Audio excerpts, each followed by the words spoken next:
Arise, transcend thyself. Thou art man, and the whole nature of man is to become more than himself. Good morning, everyone. Welcome to the fourth edition of a Spiritual Retreat 2021. It is a 9 days long retreat wherein many profound speakers will be sharing their insight with us to enlighten our lives. I am sure we all will take benefit of it to consciously bring a difference in our lives. We are here for day one. The speakers for today are Srimati Promini Chopra, Principal of Jaipuria School, who will speak about the aim of spiritual retreat. Following Jaipuria tradition, let us observe 10-minute silence before we proceed.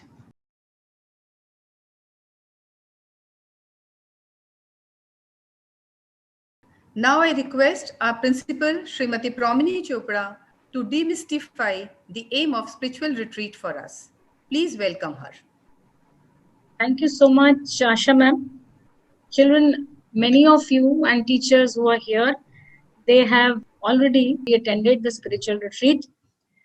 I'm sure today you can reflect upon it and think, has there been some change in you after attending them? And I believe that if you have attended the past retreats and today you are attending, then obviously you must have found some virtue in the retreat.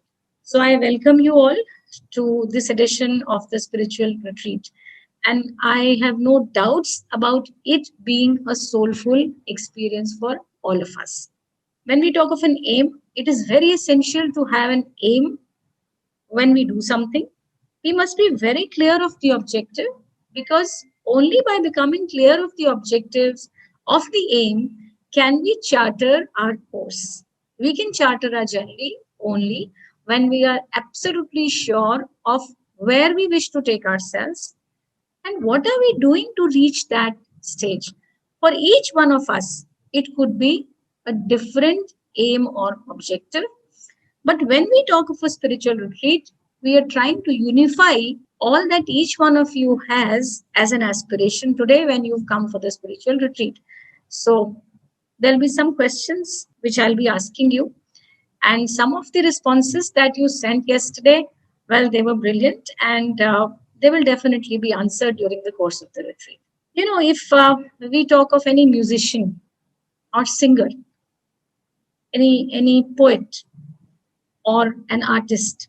We talk of, let's say, A.R. Rahman. So those of you who are fond of him, who listen to his songs, you close your eyes. He's not there on the screen. He's not there for you to see. But when you hear the song, you know it is A.R. Rahman. He has directed it, or maybe he has sung it, or whatever. When you hear Lata Mangeshkar sing, those of you who listen to music and who've been listening to her for years, you know that her voice has a distinctive quality and you can identify her, even if you are not seeing. Or Kabir's poetry. If somebody hides the name and you are an avid reader of poetry, when you start reading Kabir's poetry, you will automatically understand this is Kabir. His signature is there. An artist, when he draws something or she draws something, you will find they put their signature. Now, all these, whether it is a music creator or a poetry creator, art creator, they all signature whatever they create. And that, in a way, becomes their identity. And that is how people associate with them. So, we have to ask ourselves that who has created us? And do we know him enough? When we listen to poetry or art or any piece created by someone or we look at it, we identify the creator with that. So just tell me the answer to this. Who has created us? Ma'am, the divine. So you feel the divine has created us or God has created us. Is there anyone who has any other answer for this? Ma'am, we are the ones who create ourselves, ma'am, according to me. Absolutely. You are absolutely right. We are the ones who create ourselves. Okay. You are right when you say that we are creating ourselves. Each day we are creating something in ourselves. Ma'am, from our surroundings. Okay. Ma'am, we have actually originated from a source, ma'am, a singular energy source known as Brahman. And we have originated from that and we need to reach to that source because it is our home. Right. So we have originated from a single source, the Brahman. Can we say we are a manifestation of the divine? Yes, ma'am. Can we say that? Embodiment of divine. Right? We are a manifestation of the divine. So it is not a creation. The theory of creation is that God himself has manifested himself in the animate and the inanimate, and we are a part of that. This source that you spoke of, child, okay, this is this source from which has manifested itself in this entire universe, and we are a part of that. So this much we all are clear about, and we can understand this, and we all are have the same answer for this. Now when we are a manifestation of something, then should we not know that manifestation? After all, we are associating someone with poetry, we are associating ourselves with a writer who's created something. So what about that whose manifestation we are? Should we know about that manifestation or not? Should we know about that source or not? Yes, ma'am. We all believe in his presence, and it is essential for us to know. And if he has manifested in all forms, it means he's there within us. When we look at ourselves, we stand in front of the mirror. You must have a hard look at yourself, to look at your physical being and see how you stand, see what you look like, what is that which needs an improvement. All that is essential. Are we able to see what is inside us? No, ma'am. No, ma'am. No. Are we able to feel that? Yes, ma'am. Yes, ma'am. Yes, ma'am. Yes, ma'am. Yes, ma'am. Yeah. But are we always able to feel? No, Or ma'am. we are all No, ma'am. No, ma'am. ma'am. Thanks, ma'am. No, We are able to feel when we believe. Yes. Thank you so much, child. This is the answer I was looking for. First of all, we have to believe that yes, we are a manifestation of that power. You may call him divine, you may call him associate with a religion and call him Allah, whatever you wish to. But we all believe in his presence, right? And if we all believe in his presence, then we have to find where is he? Where is he sitting? Where is he residing? After manifesting himself, can he run away from us? No, ma'am. No, ma'am. Will he run away? Will he run ma'am. away No, from No, us? ma'am. No. How can he? Are we dear to him or not? Ma'am, we are Very there. dear. We are there.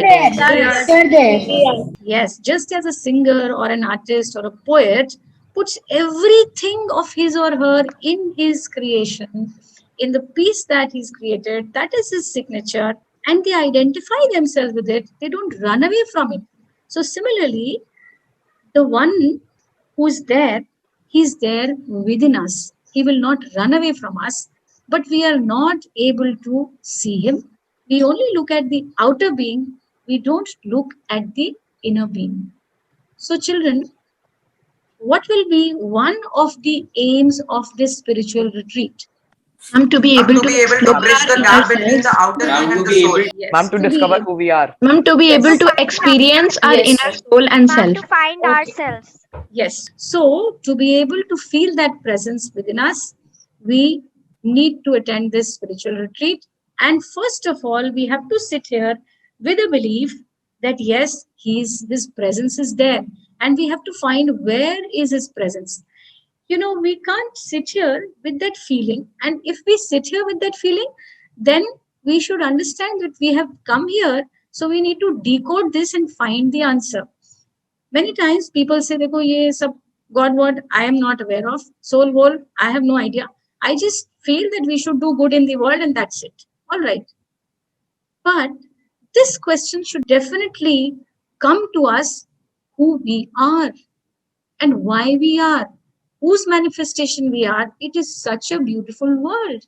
There are so many forms, and there have been theories in the past, but they've not been able to explain everything. Look at a human being. A human being is a human being only about the digestive system, circulatory system, nervous system, skeletal system. Are human beings only about the systems they have? They are governed only by the systems? Tell me, children.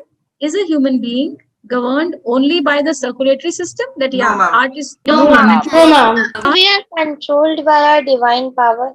Yes. Heart is simply an organ, and blood is being pumped into our body through that.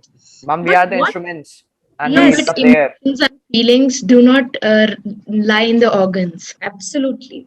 So, how are these organs functioning? Biology may find numerous answers, but still, there is something which biology cannot answer, and that something is this presence within us. This is the Creator's name inside us, or this is the manifestation's name inside us. Now, what is this name that we would like to attach to it? What is this presence inside us? Ma'am, the divine presence. The The divine Almighty. presence. Yes. So can we call this manifestation the soul? Yes, Yes, Can we ma'am. do that? Yes. Okay. So now we have agreed to one thing, that we have an outer being, the physical being. When we stand in front of the mirror, we look at that outer being, but there is something in us, and that is actually a manifestation of a huge reservoir of energy, a huge presence, and a part of that presence is within us, and that presence is called soul. And this is the living reality in us which confirms his presence. Now, it could be the soul, it could be the Ruh, or it could be the Atma. Now, if we talk of the soul or the Ruh or the Atma, then we are talking of different religions, isn't it? We are attaching different names, and people in different religions do study. But this is a spiritual retreat. So, what is the difference here? The difference is between religion and spirituality. So, you tell me, what is the difference between religion and spirituality? Basically, what I like to believe is that various religions are different ways that lead to the same paths, that is trying to discover the godly within us and try to attach him more to us, and vice versa. There are Right. just different approaches to the same thing. There are different approaches to the same thing. Thank you, Aditya. Anyone else? Any other answer? Spirituality is like different from religion because spirituality is a feeling. Ma'am, it is like a innate bonding that we can develop. But religion, like they are different paths, but they converge and lead us to the same destination. So there is nothing particular about any religion, but yes, we need to develop spirituality in us to embrace any religion. Absolutely true. Thank you. Anyone else who would like to add something to it? ma'am. Actually, according to me, ma'am, religion is to reach God, ma'am, by rituals, ma'am. Ma'am, religion is ritualistic, and it takes a lot of time to reach the divine while believing in some religion. But spirituality, ma'am, we just need to believe that He is there. We just need to connect to Him. We just need Right. to make a bond with Him. Okay. So, Shashwat, you are right. Religion, you said religion is ritualistic. But can we have that generalization? Is every religion ritualistic? No, ma'am. No, ma'am. No, ma'am. Every religion is not ritualistic. It depends. And is it essential to be ritualistic? Even if the religion has rituals, is it No, essential ma'am. to be No, ritualistic? ma'am. It's No, ma'am. not. No, ma'am. Now, from religion, religion is confined, all right? We talk of a particular set of rules, a particular set of beliefs, but spirituality is more unifying. It brings all the values, all the religions under one fold. And it talks of the presence within, right? It talks of the presence within. Religion reaches that presence maybe through certain rituals. And if you are lost in those rituals, you may not be able to reach that presence. So you have to understand what you are trying to take from religion. So spirituality, I will not say it is above religion or below religion or this religion or that religion. This is a matter of your own belief. But why I'm asking you this question and why I'm talking to you about it is because these days there are so many people, so many of you are connected on social media and even in school with teachers. Do you hear one thing very often? Connect with yourself. Have you heard this? How many of you say yes, we've heard? Has it become more and more common to hear this? If you ask your parents, connect with yourself, they did not hear this in their times, Yes, ma'am. right? They did not hear. They heard more about religions, but they did not hear connect with yourself.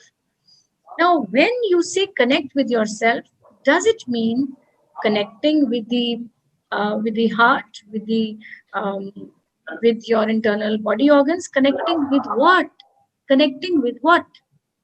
Yes, Kartike. And our divine soul. Our soul, that presence within us, that tiny spark within us, which is actually the divine spark, his manifestation, he has manifested himself. So connecting within means connecting with that. Now that connection, sometimes, now I'm coming to Shashwat's question, sometimes it happens, you have no form in front of you, so you don't know what to concentrate on, how to concentrate. So you imagine some form. So all the forms that we have, all the idols, if you may find some opinions that you can imagine those forms and try to connect with your inner reality that he is sitting inside. But spirituality is not limited to that form. It is not limited to that form. It is not limited to garlanding that form or doing an arti of that form. It is to connect with it through a lot of ways. Now, in this spiritual retreat, we will find what are the ways to connect with this inner reality. And connecting with this inner reality, which we call the soul, is dash. What is it? Riddhi, can you tell? Connecting with this inner reality is spirituality. And what is this inner reality? You've already spoken about it, but fill in the blank in the dash. This inner reality is? Reality is the soul. Yes, From it the is that soul. luminous, it is that perfect, it is that all loving soul. That soul cannot dissociate itself from us, just as any person, any artist cannot dissociate from that creation.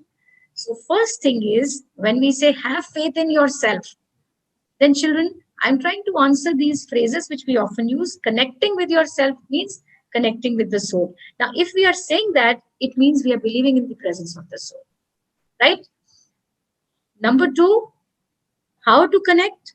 We have to connect and we have to find ways to connect with him in this spiritual retreat. Each one of us may be having a different way to connect with it, but connection is a must if we have to grow the way it is most beautiful, the way it is joyful.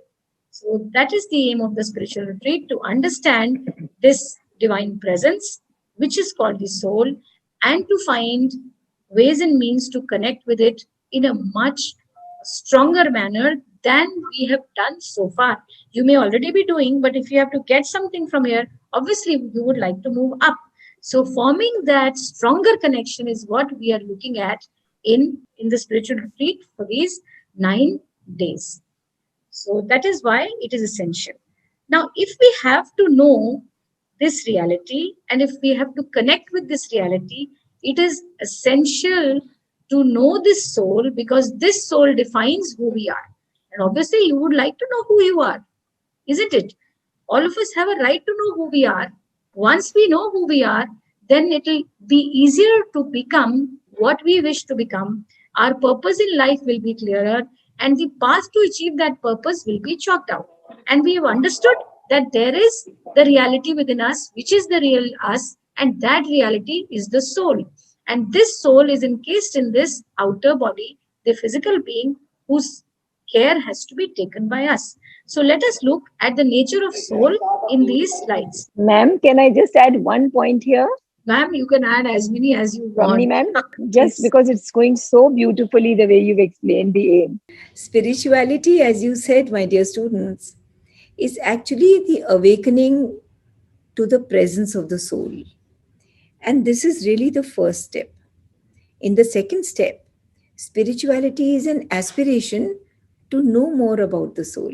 What are we doing in this retreat? We are wanting to know more and more and more about the psychic entity, the soul. The third step is finding ways to connect with the soul. So the first step is awakening ki हाँ कुछ है, awakening to the presence of the soul. The second step is fueling the aspiration to know more about the soul. The third step is finding ways, how do I connect with the soul? The fourth step begins after we have already connected with the soul, and the soul starts participating in the work of outer transformation, the outer transformation of our being, the mind, the vital being, the physical being, without any hindrance from them. See, there is no spiritual progress in us if there is no transformation of our outer nature. To think that I'm going to remain the same, but I'm very spiritual. No, it doesn't work like that. Spirituality will necessarily lead to the transformation of the physical being. It will become healthier, it will become stronger. There will be necessarily a transformation of our vital emotional being. And it will lead to the transformation of our mental being. Slowly and gradually, there'll be more clarity in the mind, and there will be more light in the mind, and there will be moments of silence in the mind. So, to repeat the last point, spirituality, if it is being practiced sincerely, it will spontaneously lead to a conscious transformation of our being. The slide says, the soul is that which comes from the divine without ever leaving him. The soul is that which comes from the divine without ever leaving him. See, my dear students, how important this sentence is. The soul has not left the divine. Purnamada Purnamidam. The divine is perfect and complete where he is. And that perfect, that complete divine, that perfect divine is also within each one of us. And yet, he's fully there and he's fully here. The soul is that which comes from the divine without ever leaving him. Just like electricity. Electricity is being generated somewhere, and it is fully present in the transformer at our home, and it is fully present in the bulb that it lights up. Let me explain. There is electricity in the powerhouse where the electricity is being generated. The same electricity comes into our transformer at home, and from there into our bulb. Is there a break? Is there a difference in the electricity at the original point? No, there is no break. It is the same electricity.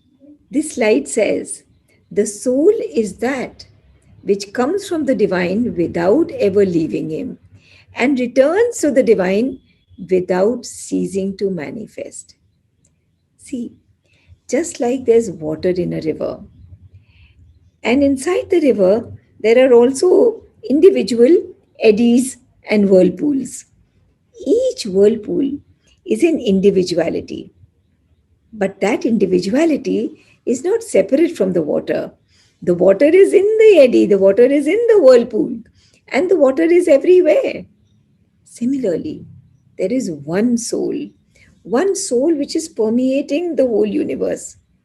And even when the individual soul, these individual eddies, you can say, in that one soul, even when it returns to the divine, it doesn't cease to manifest in the universe. Why? Because there is a unity. That oneness is never disturbed. And that is why when we move on the path of spirituality, we start aspiring to experience that oneness, that unity. That is really important. See, each one of us is an eddy. Each one of us is a whirlpool. Each one of us is a tarang inside the river. But we all are one. It's a beautiful experience. Whether you see the divine as Christ, as Allah, as Guru Nanak, as Krishna, as Ram, the form doesn't really matter because there is only one force. Now, while we are talking, let us imagine that from the feet of that force, you can call him Allah, you can call him Krishna, you can call him Ram. From the feet of that force, a golden dust is being sprinkled. A golden dust is sprinkling on all the seekers of the world. It is sprinkling on all those who are listening to this spiritual retreat. The golden dust is being sprinkled on the speaker, on the slides, on all of us. You know what, students? This is actually happening, and we can actually experience it. This oneness, this unity is the basis of all spirituality. First, we understood that soul is there. We've all agreed upon that. We have to agree upon what we're doing, right? So the presence of soul we've all agreed upon. Now we are looking at the characteristics of these soul. So you've seen the first slide. Now, ma'am, the second slide. We have got 3 slides of these. Okay. This slide says the soul is the divine made individual without ceasing to be divine. So, this is what we call the perfect within the imperfect. The perfect soul, the perfect divine, as I said earlier, perfect and complete within us. And that perfect and complete is within this imperfect body.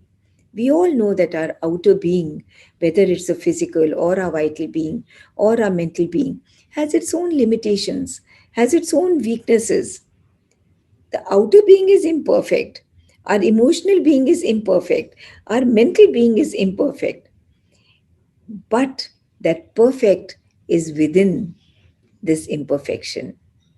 Our soul is the divine himself who has entered into the imperfect body, and he remains perfect within the imperfect.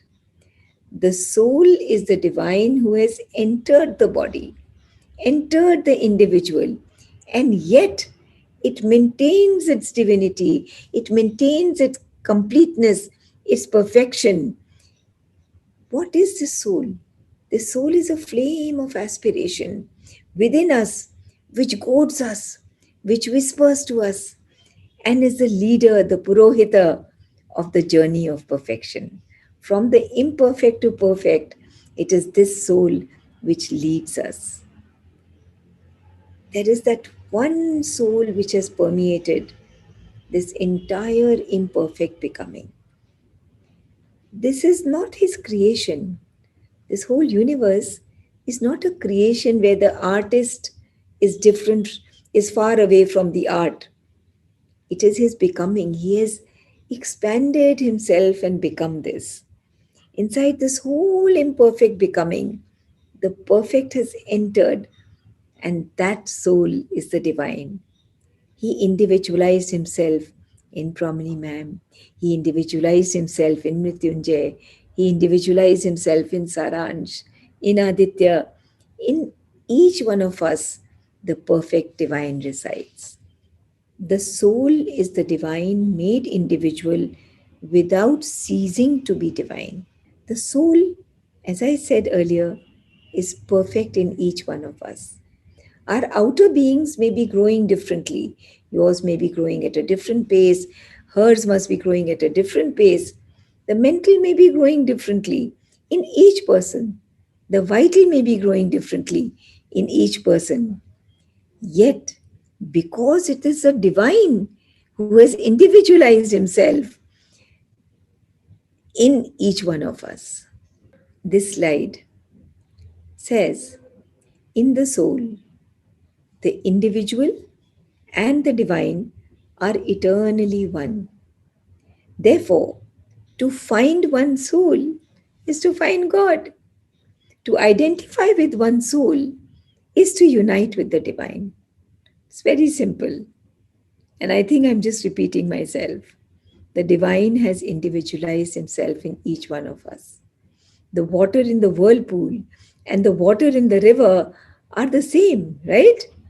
Similarly, the divine and the soul inside us are eternally one. Therefore, to find the soul is to find God. To identify with one soul is to unite and identify with the divine himself. Religion always has dogmas, rituals, do's, don'ts, but spirituality is in essence an awakening to the presence of the soul. It doesn't care for these do's and don'ts, these dogmas and these rituals. Its main aim is to make all life yoga. All life is yoga, Sri Aurobindo says, and all life must be used to connect with the soul. with the presence, connecting with the soul, and then connecting and bringing the soul forward in whatever we are doing. When we make our soul come forward, when we invite it to become the Purohita, whatever we are doing outside, there is a conscious transformation that starts happening. And necessarily, the conscious transformation brings about a transformation of our outer nature. Religion may make this transformation happen. It may not make it happen. It is not necessary. Religion may lead to that transformation. It may not lead to that transformation. But spirituality, if followed sincerely, will definitely lead to a conscious transformation. But one should not drop the rituals. One should not drop religion. See, if your family is doing some rituals, you can't say, I'm on the path of spirituality. I don't believe in rituals, so I will not join. Don't drop the rituals because we all live in a community. All of us live in families. And religion actually connects people to people. Religion connects the whole family and brings it together. Religion connects the whole society. So, religion has very important points which should not be given up. Religion should not be dropped. Religion, there should be a balance between your religion and your spiritual leanings. Even sports can lead you to the divine if it is done as a karma yoga. If you are following, let's just take the example of football. If you're wanting to become an avid football player, you have to necessarily look after your health. You have to necessarily make yourself fit, right? So you're making yourself fit and your body perfect. And that's what spirituality is all about, to lead to a conscious transformation. So when you're playing football, you are looking after your physical transformation, a conscious physical transformation. When you're playing football, you are learning to have a sportsman spirit, right? And that sportsman spirit is transforming your vital being. When you're playing football, you are being very clear about the rules of football, about the rules of penalty, about the rules of that shot, so that mental clarity, it leads to some kind of a clarity in the mind, some kind of an illumination of the mind. So, when you're playing football, before playing football, you may give yourself 30 seconds of silence in which you offer this game to the divine, in which you invite the inner divine to lead the way forward. So, just playing football as a karma yoga, you will be able to reach all the goals of conscious transformation through sports. Any other activity that you take up as a karma yoga, as part of the yajna, as part of the yajna of life. Think that religion and spirituality, they're both rooted, they both originate from trying to understand the meaning of life, and in some cases, more often than not, how a relationship with a higher power may influence that meaning.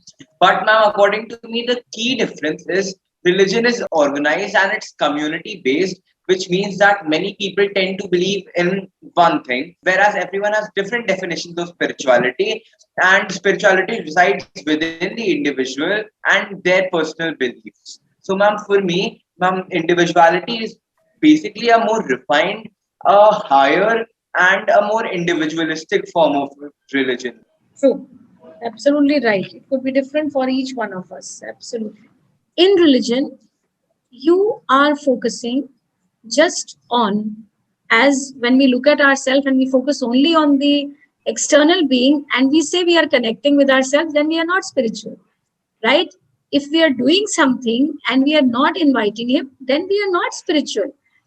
But so we can't say that just by doing something or taking action we become spiritual, or just by saying we are connected we become spiritual. No, so they can't be completely separated. As you were saying, supposing in a religion we are hung up only on getting up early in the morning, having a bath, lighting a diya, or using the bell and doing some rituals and then going back into our space without thinking anything about that reality which is present in us, then that is just like looking at the outer space, and that is superficial religion. How deeply ingrained the philosophy of the religion is in you makes you spiritual. That philosophy connects you with the soul.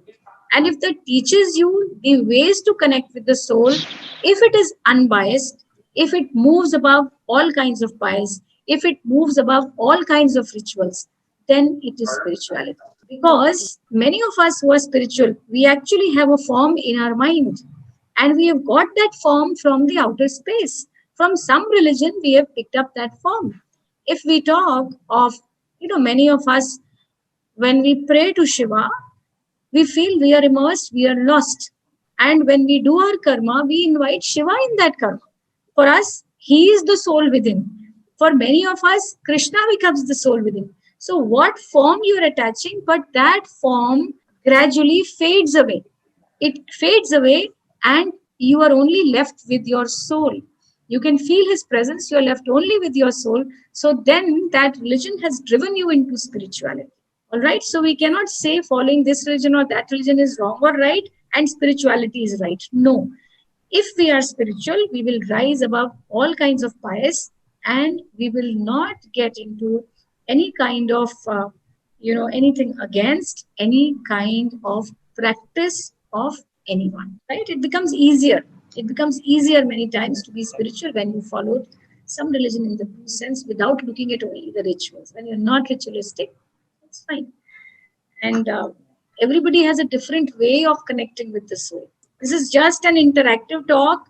It's not a lecture, beta. It is to just clarify our understanding about where we are heading. The motto of our spiritual retreat: arise, transcend thyself, thou art man, and the whole nature of man is to become more than himself. Why is the whole nature of man to become more than himself? The reason is that our outer being is imperfect. But within that imperfect, the perfect is lodged. Within that imperfect, the soul is lodged within. And who are we?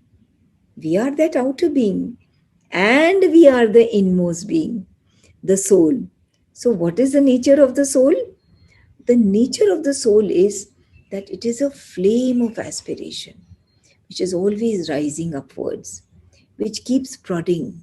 There is a kind of palpitation within the soul which keeps pushing us to become our higher self, to become our better self.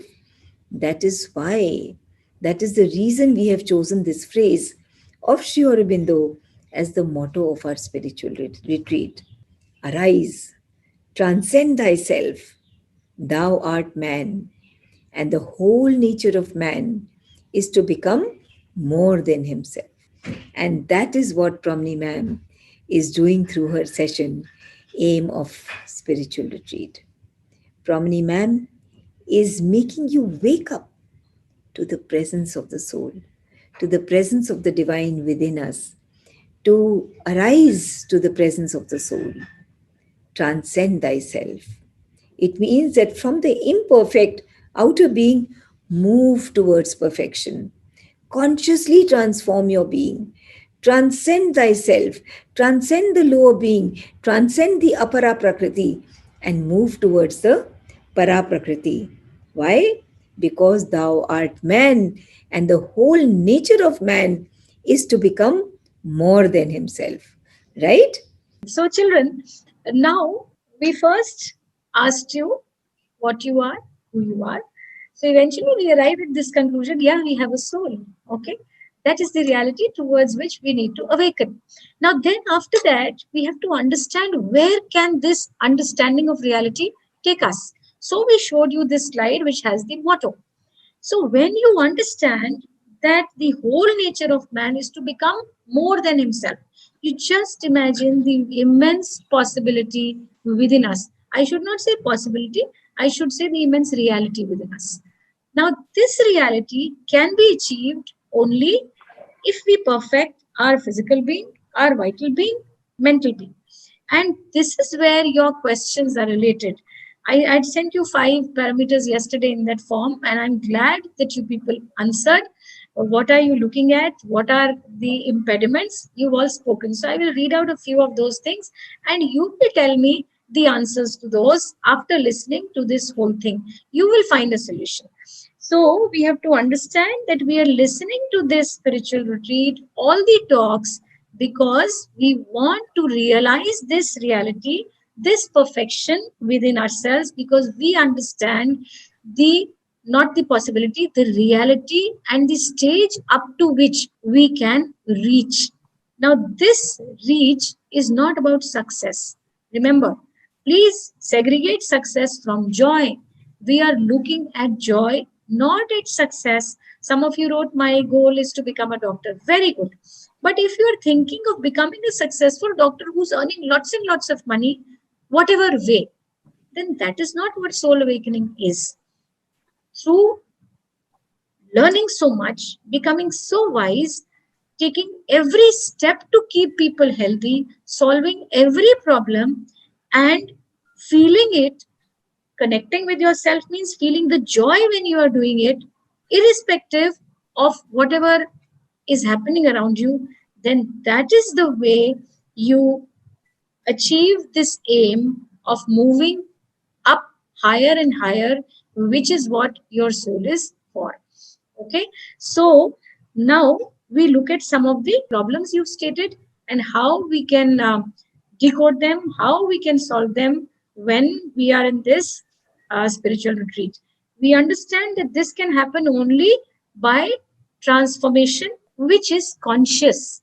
Now, what is this conscious transformation? There are two kinds of mistakes that we make. One is when we are aware of the mistake, but still we continue to do it. And the second kinds are the ones which happen inadvertently, become a little careless, and we call them inadvertent. But we consciously notice those errors, and next time we become so perfect that in our work, even that inadvertent error does not seep. So that is when we have become conscious of our mistake. We have used that mistake to perfect ourselves, to transform ourselves, to move up and achieve the goal which was mentioned in this slide: arise, transcend, because the whole nature of man is to become more than himself. You have moved one notch up. Now, when you move one notch up, what is the biggest risk? The risk is, I know, okay, I have achieved. Now, when this risk happens, then what happens? Then this is ego. And when you become egoistic, your journey upwards, there is a blockade. So now how to come out of this ego? When you try to change yourself, you've made a mistake, you first offer it to the soul within, offer it to the divine, and say, okay, I made an error. I'm really sorry about it. Please help me to come out of this error. You are the one who's going to help me. Find the solution, offer the solution. And when that solution, when you reach fruition, when you see the effect of that solution, then don't be overjoyed. Be joyful. But don't start having that ego and pride in you and never say, I have done it. You know, this I have done it is something that you have to avoid saying. If we start saying, we have done it, things will be much better. You know, some of us, when we talk of we, all of a sudden it happens, okay, it was not we, I did it, right? And you are dying to say, I did it. That is when you bring down your soul. That is when you bring down your consciousness. You have to raise your consciousness each and every moment by offering everything to the divine presence within, to perfect every action. When the action is perfected, then you don't attribute it to yourself. You attribute it to that presence who you have invited. And when you invite it, then it becomes a pure yogic action. When you invite the divine presence, then your action is a yogic action because you have combined you have combined with the divine presence within, you have invited it. And when you are in a state of yoga, you cannot be egoistic, cannot have pride. And some of you had written, well, the impediment in my path of growth is laziness, lack of time management, lack of concentration. Okay, so some of you have written that I want to move up, I want to ascend, I want to achieve my aim of becoming perfect, but the impediments are my ego, my bias, all right, my laziness, my lack of time management, my indiscipline. So these 5 things I'm repeating.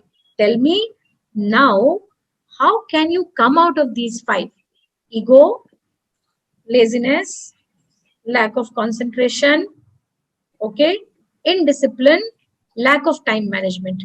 These 5 things many of you have written as impediments which are not helping you to realize your aspiration. So you tell me, how will you fight with these 5? Okay, one by one. Ego. Ma'am, to fight ego, we should be always grateful to God. Like whatever we have or what have we achieved, anything we have achieved in our life or what we have done, we should be grateful to our God and to our parents, to everyone who gave us the blessings and everything. So first, we should be grateful. True. So, but ego will surface. It's not easy to weed out ego. So it will surface when you do something, you start appreciating yourself, right? Now, when people appreciate you, you appreciate yourself. Each time a person appreciates you, immediately close your eyes and say, okay, save me from becoming egoistic. I offer this to you. And when you keep doing that, it will become your habit. And you may become egoistic for 1 moment, for 2 minutes, 5 minutes, 10 minutes, but within half an hour, you will come out of that ego and you will become your simple self. If you are egoistic, you are not simple. And you tell me, is the soul simple or complicated? Just think and answer. Your soul is simple or complicated? Think of God. Is he simple or complicated? Yes, many people have written simple. That's beautiful. So, children, this is what I wanted all of us to understand, that this divine presence within is simple. And what are we? Simple or complicated? Tell me, as human beings, what are we? Simple or complicated? Small children like class 7, 8, everybody is writing complicated. Now, when we are complicated, the presence within us is simple, then are we resonating on the same frequency? Are we resonating on the same frequency? No, we are not resonating on the same frequency. Now, when we are not resonating on the same frequency, are we connecting with the soul inside? No, we are not connecting with the soul inside. So, the moment you feel, okay, I'm becoming complicated, let me see what's making me complicated. I'm trying to be egoistic. I'm trying to become too powerful. I'm trying to take somebody else's place, or I'm making myself too lazy and covering my laziness by some reason. That is also complicated. Like these days, we are switching off the camera and we are lying down. So that's pretty complicated. And we have to ask ourselves that, is this complication helping us to be with ourselves or to move away from us? So we are moving away from us. If we are moving away from us, then are we consciously transforming ourselves for our betterment? Yes or no? No. I can see the notes. No. So the first rule is we become simple. To be simple, and simple people, okay, fill in this blank. Simple people are always in a state of dash. Write your answers in the chat box. I'm looking there. Yes, bliss, joy. Great. Bliss, joy, bliss, peace. Simple people are always in a state of joy, bliss. Thank you so much. So we understand the realities of life. Thank you, children. At such a young age, you are understanding this reality. Still, we human beings are becoming more and more complicated at such a young age, right? What goes against making us simple? We say, okay, so and so is behaving like this. Now, that so and so, is that so and so the same soul as us? No. He's on his evolutionary path. You are on your evolutionary path. So you move at your own pace, he will move at his own pace. Why are you thinking about what he is doing? Do you have a right over anyone else's action? No. Now, why am I asking you this? I'll tell you. One more thing that was written in the impediment to our progress was expectations from others. I am a perfectionist. I become biased and I expect from others. Now, after listening to the soul, each one of us has a divine presence. Each one of us has a soul, which is our reality, and that soul is at a different evolutionary process. We have to bother about our evolution because we can become more than we are. And if we pull ourselves down by looking at some other soul, does it make sense? Does it make sense? It doesn't make sense. It doesn't make sense. It cannot take us up. We cannot move up if we keep on looking at these impediments. So, the way to come out of ego, the way to come out of laziness is understanding which reality, which reality. Yes, the supreme reality which is within us, which is not lazy, which is all loving, which is all sweet. And that is why we find it simple. And imagine simplicity is in with us, but we want to become complicated. We want to move away from him. That is why in the beginning, when one of you said, ma'am, I don't know, I try to meditate, but I am not able to do it. Is meditation always essential to connect with the soul or to become less egoistic or to become simple? Is meditation needed for that? What kind of meditation is needed for that? Tell me, what kind of meditation? Yes, no one is perfect, so we cannot think of anyone making anybody perfect. So we have to understand we don't have a right over anyone's action. We have a right only over our action. We are responsible for our action. Our action is responsible for our transformation. So we leave the reaction of others. Yes, in life, we have to take some decisions for which we are dependent on others.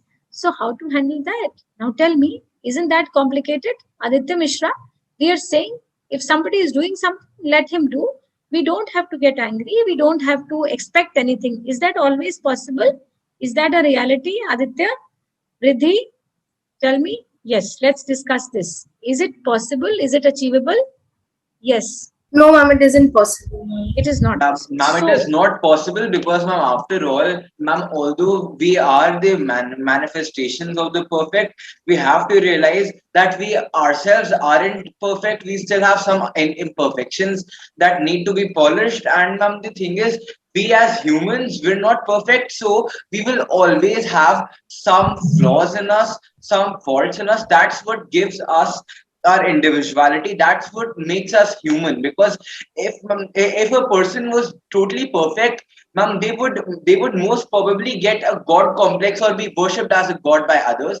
Therefore, these flaws, these minor imperfections which we humans have, they're what makes us humans. So, ma'am, I don't think that it's possible to always remain calm and composed. Absolutely true. This is what we have to discuss. Can I add something here? Yes, please, ma'am. I just want you to know one thing. Whenever we say, "Arey, hum to insaan hai," "Arey, we are human beings only," then we grant ourselves imperfection. We grant ourselves imperfection, and that imperfection within us is made legitimate by us. Why? Because we say, "Arey, we are human beings. It is legitimate to have some imperfections." This is a very wrong concept. And by taking resort to this concept, we accept flaws in our being. We say, what to do? After all, we are humans. This is wrong. We are human beings because we are yet to climb the ladder of evolution. We are yet to climb the ladder of perfection towards becoming luminous beings of light, love, power, and bliss. If this is the way the ape would have thought, and if Shakti, which helped the ape to become man, if that Shakti would have thought, after all, they're just apes, nothing better can be made out of them, then we would have never become man. So, why has Krishna said in the Gita, Mad Bhavam Agata? become my natured. Krishna says, you become my natured, Arjuna. The aim that he has set forward for us human beings is to become his natured. Our potentiality is to become divine in our nature. So, do not accept your human follies and limitations. Let us say, no, this is not my real self. I will reach my real self, my true self, only when I will transcend myself. Just don't use this phrase, we are humans, so frailty is part of our nature. So it is difficult to achieve. That is why we are doing a spiritual retreat. Why do it? This part is very difficult to achieve. So, children, but I said some time back there are two kinds of mistakes, one which we do unknowingly, one we do knowingly. And this is knowing something that is wrong and then doing it under the garb of being human. So we get into ego, we get into anger, we expect from someone and we justify that, okay, I got angry with the person because he was not doing, this is my expectation. I had told, but still he's not doing. Whenever this thought comes to our mind, for some time we will definitely get angry. After we get angry, that is why we are asking you to practice silence. Become silent. Become silent. Go back to the same person, even if you can't talk, because talking and apologizing is not always easy. As humans, we start justifying what we are doing. Simply sit with the person for some time. Okay? Try to forget what the other person has said because you are on your evolutionary journey. You are responsible for your journey. And that person is responsible for his journey. Now, when you do this, you move up, you ascend. By looking at you, the other person will also evolve sooner or later. And even if he doesn't evolve, you don't have a right. You know, Krishna has said in one of his shlokas, I read, ye yatha mam prapadyante tansthai bhajamyaham mam vartamanu vartante manushya parth sarvasha. हे अर्जुन, जो भक्त मुझे जिस प्रकार भजते हैं, the way they pray, मैं भी उनको उसी प्रकार भजता हूँ. We are saying that the divine connects with us, he thinks about us, so he says that I leave them in their journey and I give them what they want. I remember them that way, क्योंकि सभी मनुष्य सब प्रकार से मेरे मार्ग का अनुसरण करते हैं. Because each one of them is following my path. They are connected with me in their own way. So we do not have a right over them, but we have to be in full control over our soul, not over our soul, over ourselves to be able to connect with the soul perfectly. And this mistake, knowingly, of becoming egoistic, of trying to change people, of being biased, we have to nip them in the bud and never justify them. When they happen at our end, then we reflect upon how it happened, why it happened, how I could have handled in a different manner. And if I could not have handled in a different manner, I immediately go and sit down with the person to whom I have said, or internally I reflect upon it and I purify myself. Because I have promised to myself that I am connected with the simple soul. And this is not simplicity. This is not simplicity. And trust me, when you start doing this consciously, this will become your nature. You will always be in a state of joy. You will always feel happy. And you will definitely ascend. Because when you are happy, you are joyful, well, ascent is there. Isn't it? It is there. Yes. Palak, anything to say? Riddhi, you had raised your hand. Aditya, yes. I have a question actually. We are sometimes like simple and our soul is simple, we are simple, but our surroundings sometimes make us complicated and egoistic. Ma'am, it's the fact that we cannot ignore the society, we cannot go away from them. So how can we like cannot get distracted by them from our like path and do not become arrogant and egoistic? Yes. So you see, this is what Anjali ma'am explained, no, sometime back. Each time offer it. Offer it, call him in that karma, and say, okay, this is what is happening around me. This is not my basic nature. I don't want to get into it. This is not my basic nature, but I want to take your guidance. I offer it to you. Whatever action is happening, it should happen with you united with me, you being with me. But here there is a big but. That prayer has to be without a bias. That prayer has to be really, really very, very sincere. Very, very sincere. And trust me, child, if you do that very sincerely, you will never have that actual anger. You will never take anger beyond a certain point. That anger will be limited only to that particular incident. That will never permeate in your being. It will not happen. Because who is directing you? I read the slogan. He's saying that in any case, you are moving on my path. This is what Arjuna had told Krishna, that what are you doing? You are making me kill so many people, my own relatives. How can this be a perfect karma? So what did he say? That you unite with me, no? Be yogic. You understand me, you unite with me, offer it to me, I am making you do it. So you tell him, I am not seeing you, but I am feeling you inside me. Please come here. You are in this karma to lead me, to give me the direction. You do it 3 times for anything and you see the difference. Before you do it, you don't have to determine the result here in your head. You cannot do this, that the result should be that it should be my way. No. The result should be what you want, and I will accept that result. Okay, if you go with this feeling that, okay, I'm connecting with you, and Parth has been very rude to me, and Parth is wrong, I am right. So, God, do something so that I am able to prove to the world that I'm right. Is this the right way to offer? It's not the right way to offer. Why? Because you are biased, you are complicated, you are not simple. So, it is that, look, God, this is what is happening around me.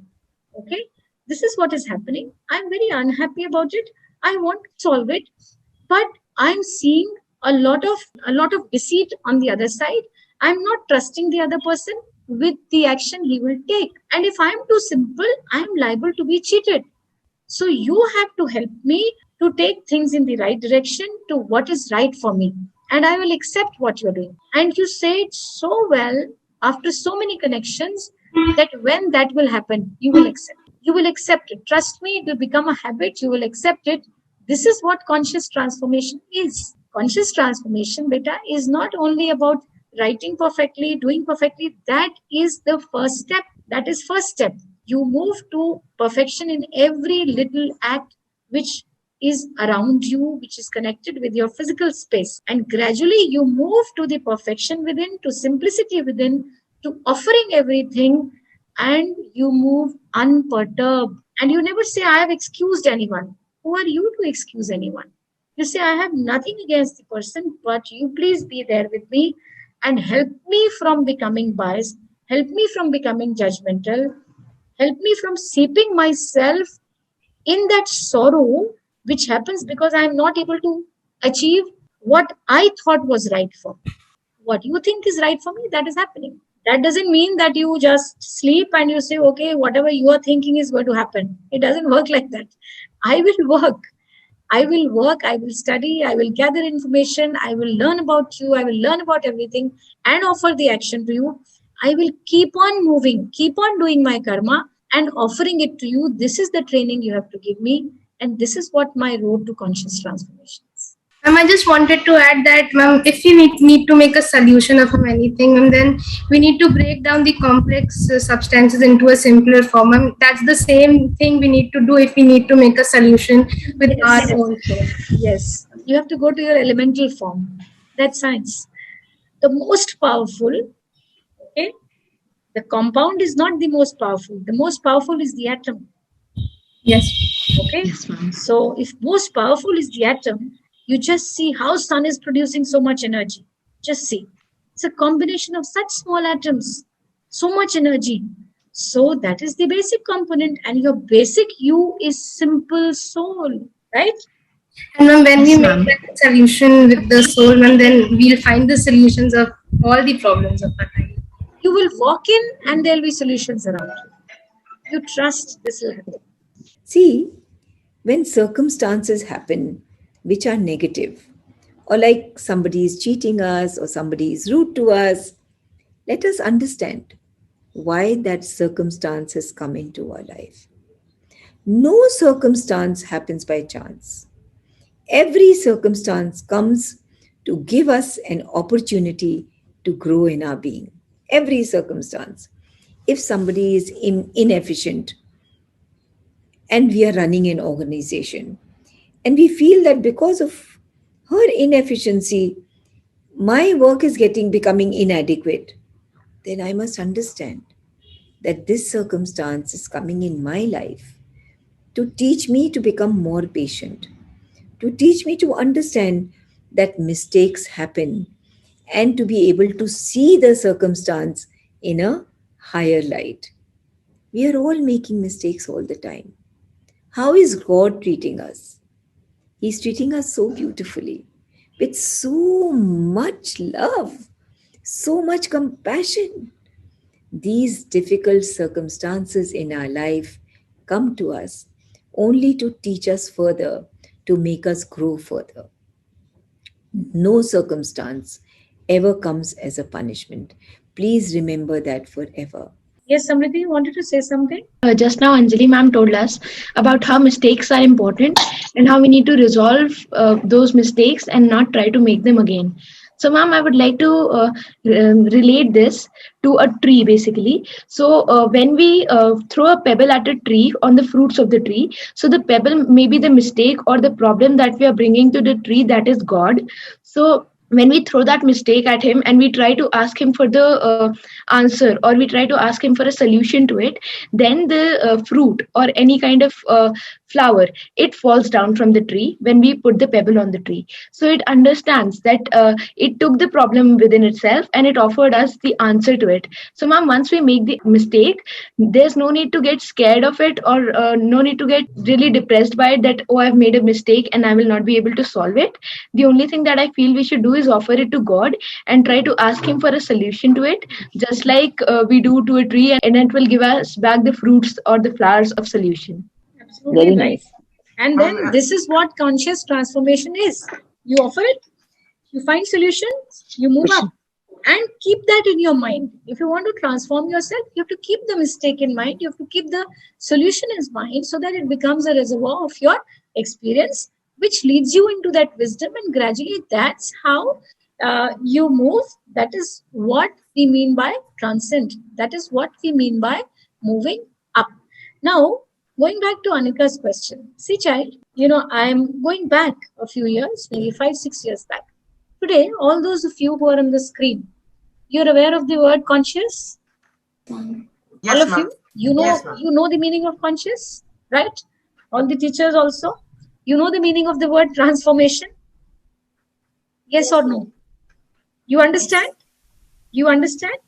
You understand the meaning of soul consciousness? Yes or no? Yes. You understand the meaning of spiritual? You understand? Okay. Now, 5 years back, were these words a part of you? No. So then what happened? That some soul is there to uplift people and clarify the understandings. All right, in certain things, and today we are enjoying it. Similarly, Anika, you are talking of gender, you're talking of gender bias. So maybe, who knows, you are the soul who's going to uplift the world, bring in more information so that a conscious transformation happens in this direction. Maybe one of you who's listening becomes a role model of peace and calm and no ego and the topmost of perfection in this school. So, how does that happen? All that is conscious transformation. Keep your ears open, keep your mind very, very alert when you are attending all these sessions that are going to follow. All the speakers are going to take you on, I will not say on a journey of conscious transformation, because journey of conscious transformation is in your hands. That will happen because of your action. But they will tell you that these are the stories, these are the resources. You may read them, you interpret them your way, but remember, there is a soul which has to be awakened. There is a soul with which you have to connect. Therein lies your growth. You have to consciously transform and take yourself up. So, this is the aim of this spiritual retreat. Move on your journey of conscious transformation by the experiences that you will have on this 9-day journey. We talk of soulful experiences. We use this word beautiful music, soulful experience. Soulful experience is that perfect experience which touches you inside. So, let these things touch you inside, note them down. We will do a quiz at the end, but we will do a quiz every 2 days, 3 days. That's what we are going to do. We're going to recapitulate all that we've learned so that wherever there are doubts, we can clarify those doubts. All the problems that are there, they are in your hands. We have created them. We have to solve them by conscious transformation. Sandhya Agarwal ma'am has written a beautiful thing that the Gita says, just leave the fruit of the action to me, but take that utmost perfect action. Ma'am, your comments to end the session. This reminds us of that beautiful shlok in the Gita, Udhared Atmana Atmanam. So, who's going to recite it? उद्धरेदात्मनात्मानं नात्मानमवसादयेत् आत्मैव ह्यात्मनो बन्धुः आत्मैव रिपुरात्मनः. Please explain it. Yes, ma'am. It's उद्धरेदात्मनात्मानं. So, उद्धरेत आत्मनात्मानं. That means कि आप खुद का उद्धार खुद ही कर सकते हैं. मतलब आप खुद का कल्याण खुद ही कर सकते हैं. उद्धरेदात्मनात्मानं नात्मानम अवसादयेत्. और आप खुद ही अपना नाश भी कर सकते हैं. आप चाहें तो आप ऊंचे भी उठ सकते हैं, आप चाहें तो आप नीचे भी कर सकते हैं. आत्मई व यात्मनो बंधु. आप खुद ही बंधु हैं, आप स्वयं के मित्र हैं. और आत्मई तो मतलब होता है शत्रु. आप खुद ही के मित्र हैं और आप स्वयं के शत्रु भी हैं. मतलब आप चाहें तो आप अपने लिए कुछ भी बन सकते हैं. It's all up to you. आप चाहते हैं तो आप अपना कल्याण कर सकते हैं, ऊंचा उठ सकते हैं. चाहें तो कुछ भी आपके साथ जो आप चाहें वो हो सकता है. So it's all up to you what you have to do. Thank you, Krinali. Very beautifully recited. It just means connect with the soul and use the soul to grow. Use the soul to arise, to transcend yourself. Right? That is the meaning of that little phrase, Udhared Atmana Atmanam. Now I invite all of you students into a 9-day spiritual retreat, a 9-day spiritual adventure. Our venerable speakers are going to throw light on that path so that path, that spiritual path of conscious transformation becomes more luminous and our journey of life becomes more and more and more beautiful. Thank you. Thank you. Thank you so much, ma'am. So now, children, there is one slide. It has nothing to do with any religion, anything. It is just one thought that I had. So I put this and you have to interpret it. Okay, I've not picked it up from any scripture, anywhere. Just some of my reflection. Just tell me, what does this represent to you? Interpret it your way. You can use the chat box to write your interpretation, or you can tell me. We can unmute yourself. Ma'am, in today's spiritual retreats session, I found this conclusion and I'm interpreting that to connect with ourselves and to our soul with full control on ourselves, and after purifying ourselves, then we realize the existence of divine power in ourselves. And at that time, we reach the full spirituality and achieve the consciousness and the conscious transformation within us that help us to become our higher version. Yes. My journey is going to start from today. Oh, great. Great. Yes. Ma'am, according to me, ma'am, I can interpret this beautiful picture in two ways. Ma'am, one interpretation is that it depicts the highs and lows that we have to go through on the path of spirituality. Ma'am, like if we are going to connect to divine, there are obstacles that we have to defeat, like moh and our ego, anger. Ma'am, that those drawbacks we'll have to defeat. And ma'am, the second interpretation is that man is a transient being and he is not final. So we will have to constantly evolve ourselves on the path of spirituality. And once we reach at the stage where we are connected with the soul, it is then that we will be able to establish a connect with the divine.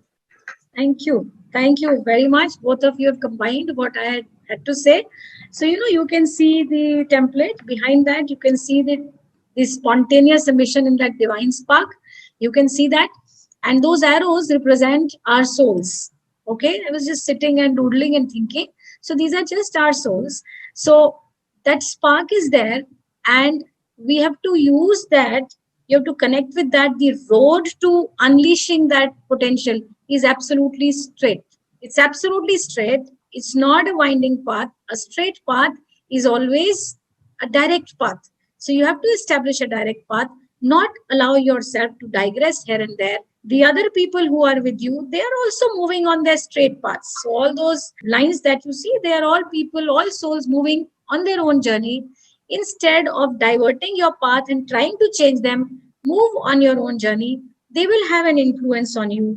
Whatever influence helps you to move up, well, take that influence. Otherwise, they are moving parallel to you. They are not intersecting with your path. You tend to digress yourself when you get into your complexities. Otherwise, the paths of all souls are parallel. You can be influenced by them, but do not have such an influence which pulls you down, because you are on your evolutionary journey just as others are in their evolutionary journey. When I made this, I was thinking of the answer to the questions people had written yesterday, that I have a lot of expectations from others, so I become upset, so I become biased. If you look at this figure, where is the reason to become upset with anyone? That person is on his own way of evolution. You are on your own way of evolution. You do things your way simply by offering them to this divine spark within it, within yourself, because explosion of that is essential for our evolution. And thank you very much, children. And thank you so much. Infinite gratitude, Anjali ma'am, for being there. I don't know what's happening at the other end with you. And thank you, children, teachers, and students for joining and for filling that questionnaire that gave a lot of direction to me as well. So I offer today's session to him, and we really need to thank him for all the various ways in which he's manifested himself. And we have a song for everyone. You will see how he has manifested and how much joy the song gives. So first listen to the song, and then we get into a 30-second silence and end the session. Thank you, Advait, by saying it is up to us how we want to live our whole life. If we do good deeds, then result will be returned to us surely. Sudev Nair has said, I want to express my view. It's hard to control our feelings and others are thinking, like inequality and all. So, we can simply think about the inner divine in us and motivate ourselves to increase our self-consciousness and forget about our limitations. How nice. You don't forget about your limitations, transform your limitations, overcome them. Ma'am, the picture that you told us to interpret, can it also mean that there are the ups and downs of life, and change is what it means by the bars that have been a little up and down? So change is the only thing that should be permanent in our lives. And I think that the mistakes that we make, and then how we understand and how we resolve and how we make sure that we do not copy those mistakes in the future, is how we will understand and experience the divine, and to understand that main goal that we need to achieve. And from this day on, from the 9 days that will follow, I will try to make sure that whatever mistakes that I have been making in the past, I do not repeat them, and I learn something new in every single session that I have been doing from every year when we Beautiful, experience the Samriddhi. divine. You've given such a beautiful perspective to it. Now I understand. So you mean to say one line is one soul on its journey. Sometimes it moves up and then it moves down. This is Yes, such a ma'am. beautiful interpretation that, yeah, sometimes you've done certain things that you move up and then you don't realize, you pull yourself down because you digress from your actual path and there are obstacles and you get bogged down and you say, "Ye sab kuch nahi hai." It happens, it will happen with you also. All of a sudden, you realize, no, I need to awaken myself. This is there. I need to progress and move up. This will happen, but you have to move with a lot of determination. having that faith. When teachers say faith in you, that means faith in the perfection of the soul, which is waiting for you to transform so that you can reach the highest level, as Aditya had said. Yes, ma'am. All right. And the Thank you. determination leads to Yes. success. Thank you so much for all your insights. Thank you so much. Resolute will, Yes, and some very kind nice. of, ruthlessness with yourself to a certain extent. You love yourself, but some kind of that, no, I can't be lazy. I can't do this. I have to get up. All right. So now the song, please. हरी भरी वसुंधरा पे नील नील ये गगन पे नील नील ये गगन हरी भरी वसुंधरा पे नीला नीला ये गगन जिस पे बादलों की पालकी उड़ा रहा पवन दिशाएं देखो रंग भरी दिशाएं देखो रंग भरी चमक रही उमंग भरी ये किसने फूल फूल पे ये किसने फूल फूल पे किया श्रृंगार है ये कौन चित्रकार है ये कौन चित्रकार ये कौन चित्रकार है ये कौन चित्रकार है ये कौन चित्रकार हरी भरी वसुंधरा पे नीला नीला ये गगन कि जिस पे बादलों की पालकी उड़ा रहा पवन दिशाएं देखो रंग भरी दिशाएं देखो रंग भरी चमक रही उमंग भरी ये किसने फूल फूल पे ये किसने फूल फूल पे किया श्रृंगार है ये कौन चित्रकार है ये कौन चित्रकार ये कौन चित्रकार है ये कौन चित्रकार है ये कौन चित्रकार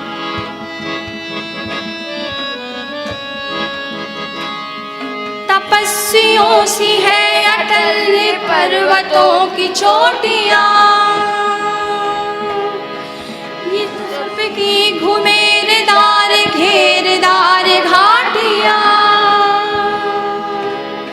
ध्वजा से ये खड़े हुए ध्वजा से ये खड़े हुए है वृक्ष देवदार के बगीचे ये गुलाब के बगीचे ये बहार के ये किस कवि की कल्पना ये किस कवि की कल्पना का चमत्कार है ये कौन चित्रकार है ये कौन चित्रकार ये कौन चित्रकार है ये कौन चित्रकार है ये कौन चित्रकार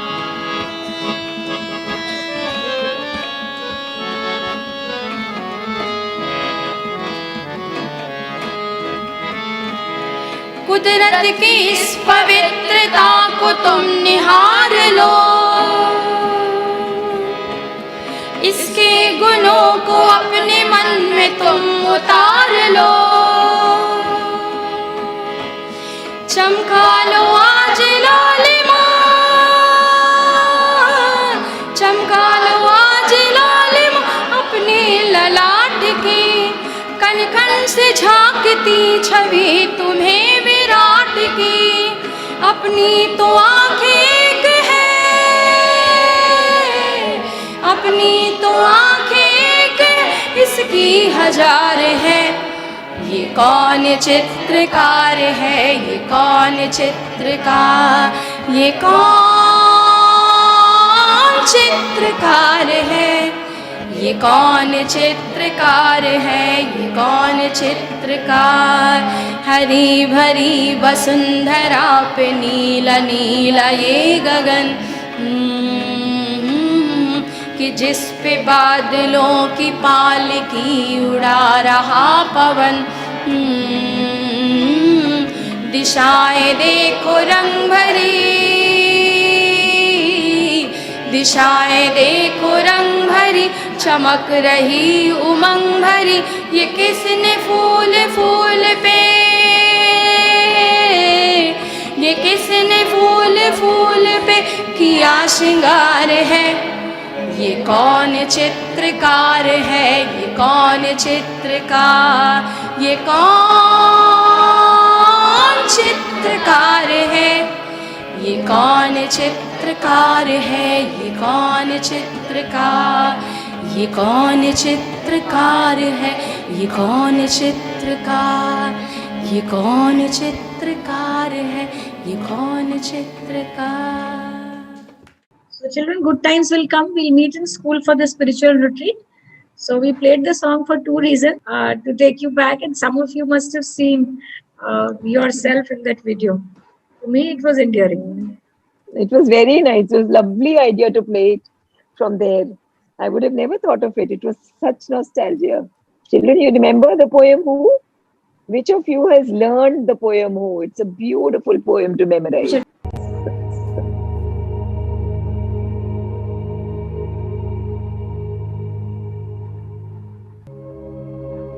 In the blue of the sky, in the green of the forest, whose is the hand that has painted the glow? When the winds were asleep in the womb of the ether, who was it roused them and bade them to blow? He's lost in the heart, in the cavern of nature. He's found in the brain, where he builds up the thought. In the pattern and bloom of the flowers he's woven, in the luminous net of the stars he's caught. In the strength of a man, in the beauty of woman, in the laugh of a boy, in the blush of a girl. The hand that sent Jupiter spinning through heaven spends all its cunning to fashion a curl. These are his works and his veils and his shadows. But where is he then? By what name is he known? Is he Brahma or Vishnu, a man or a woman, bodied or bodiless, twin or alone? We have love for a boy who is dark and resplendent. A woman is lord of us, naked and fierce. We have seen him a muse on the snow of the mountains. We have watched him at work in the heart of the spheres. We will tell the whole world of his ways and his cunning. He has rapture of torture and passion and pain. He delights in our sorrow and drives us to weeping, then lures with his joy and his beauty again. All music is only the sound of his laughter. All beauty, the smile of his passionate bliss. Our lives are his heartbeats, our rapture the bridal of Radha and Krishna. Our love is their kiss. His strength that is loud in the blare of the trumpets, and he rides in the car and he strikes in the spears. He slays without stint and is full of compassion. He wars for the world and its ultimate years. In the sweep of the worlds, in the surge of the ages, ineffable, mighty, majestic and pure, beyond the last pinnacle seized by the thinker, he is throned in his seat that forever endure. The master of man and his infinite lover, he is close to our hearts, had we vision to see. We are blind with our pride and the pomp of our passions. We are bound in our thoughts where we hold ourselves free. It is He in the Son who is ageless and deathless, and into the midnight His shadow is thrown. When darkness was blind and engulfed within darkness, He was seated within it, immense and alone.